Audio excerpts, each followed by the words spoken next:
Before he went on to win an Emmy and a Peabody Award, wow, on The Daily Show, Paul Mecurio was a Wall Street banker slash lawyer slash investment guy.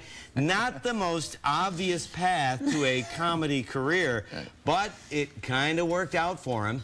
Paul is appearing this weekend at Gotham Comedy Club on West 23rd Street in Chelsea. But first, comedian and the host of the Paul Mecurio Show podcast, Paul Mecurio, welcome to the couch. Thanks for having me. Wait a minute, you went to Georgetown? Yes.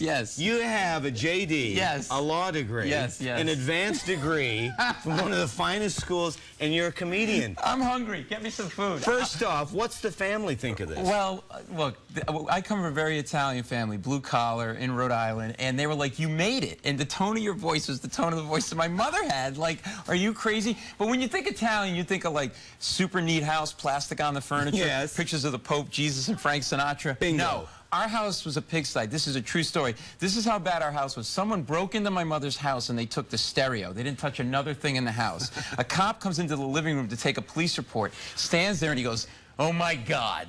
What kind of an animal would make a mess like this?" And he thought the guy broke in and ransacked the house. I'm like, the guy was crazy. He threw a bra on the lampshade and left salami out all day. So they didn't understand. And then people say to me, did you know that you were going to be a comedian when you were a lawyer? Like, were you funny? I was like, well, yeah, I was funny. Like, I was always the funniest lawyer in my law firm, which is kind of like being the sexiest IT guy. Yeah. Welcome to the world of weather. Yeah.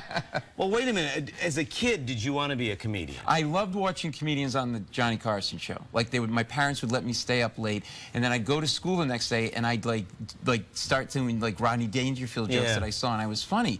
But I didn't know.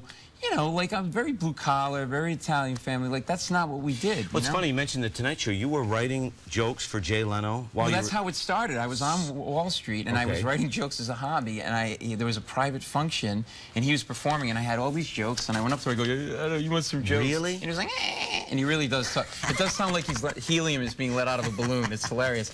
And he takes them, and the next day he called me and said, you can start sending jokes in for The Tonight Show because I need them for the monologue, and I'll pay you per joke if I use it. The following week, he did the joke, and it changed my life. $50 for this joke, and I started to live a secret double life where I was an investment banker, lawyer by day, doing merger deals. Writing for Leno and I would sneak around the dive bars on New York City. One of the places I worked was in the Bowery. It was called Downtown Beirut 2.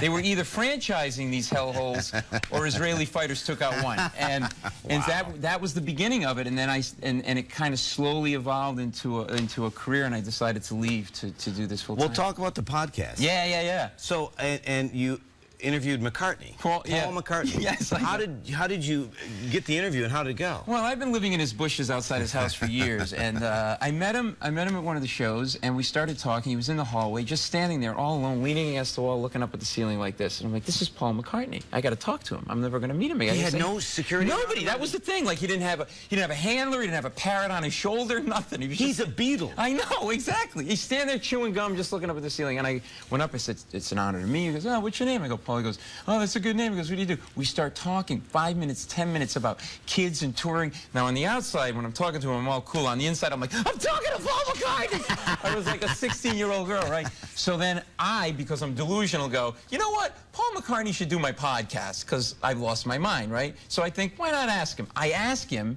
and he says yes, like that. Well, and the look on your face is what I had. So what ended up happening was, you know when you were like in high school and there was that really sexy girl you wanted to ask out? Judy Rumsfeld. Her? Yeah, oh, yeah, she was a little slutty. And no, no, you're great. I'm a big fan. He says yes, and I froze. And he goes, how would we do it? I go, I'll come to London. And he goes, we're in New York. And he goes, is it easy to do? I go, yeah. I actually said to the most influential musician in the last 100 years, you could do it from your apartment naked on the toilet over the phone. I'm like, what am I saying, right? And that's how he did it. And that's how we did it, and I have pictures. No, he goes, listen, I said, I'll talk to your assistant and get the details. No, he goes, they'll muck it up. He goes, let's exchange numbers. And I'm exchanging phone numbers with Paul McCartney. What? That's great. He was great. and then he called me an hour later, left a voice message on my phone. Isn't it nice when you meet like an icon and they're nice? He was really, really great. He couldn't have been nicer, and it's a really cool interview about process and writing and the Beatles and like where they got the guts as young kids to keep changing the sound of their albums from one to the other. So one of my icons and our neighbor here, Stephen Colbert, is moving from his show, which is right across the street, to the late Letterman gig.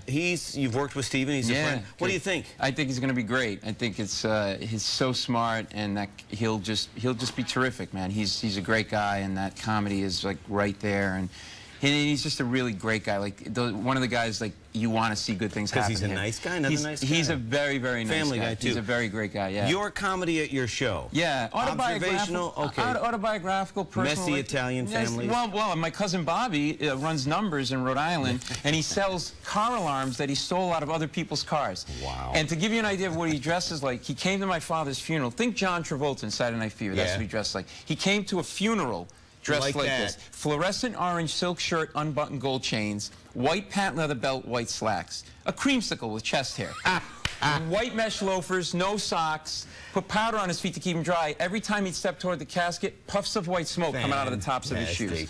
Yeah, somebody was nominating a pope, apparently. So. Wow. Well, you can catch Paul Mecurio doing stand-up this weekend. Now, check me on all this. Gotham Comedy Club in Chelsea. Tonight? Tonight and tomorrow night. Tonight Two shows tonight, 3 shows tomorrow night, 23rd between 7th and 8th. You got to come, hang out. Paul McCartney's going to be there. And again, the Paul Mecurio show. Show is on iTunes. Okay, great. Yeah, we got all the best, man. Hey, man, thank you so much for having me. This is a lot of fun. Say hi to your family. I will. I'll bring you some cheese and salami.